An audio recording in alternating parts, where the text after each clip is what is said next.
أنا عارفة إن أنا زهقتكم بطقم المكتب ده، بس ده آخر فيديو.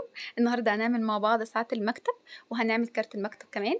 هنا أنا باحط الرمل، باحط بقى درجات موج البحر، وهاسيبها تندمج، وبعد كده هاحط طبقة شفافة، وهاطلعها أركبها في الكوستر اللي انتوا هتشوفوه دلوقتي ده. ده كده القاعدة بتاعة الساعة، الستاند اللي هيسندها. أنا بلزقها بأمير، مثلا نقطة أمير، وبعد كده باحط طبقة ريزن عشان يفضل فيها على طول وما يطلعش منها. هنا بقى هعمل كارت المكتب، وهحط لها برضو الاسم بتاعها على كارت المكتب.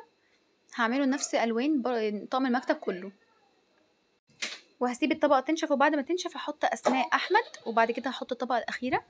ما تنسوش تدخلوا على قناه اليوتيوب وتشتركوا في القناه وتفعلوا الجرس، عشان نفسي بجد القناه دي تكبر بيكو، وبنزل عليها كل فيديوهات الشرح.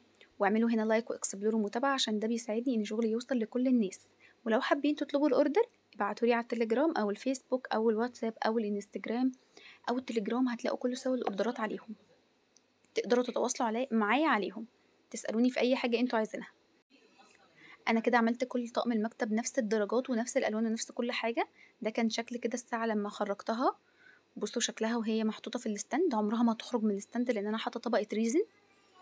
حابة أقول لكم كمان إن أنا جبت ساعات جديدة بأرقام لاتيني بقى أكبر من دي كمان.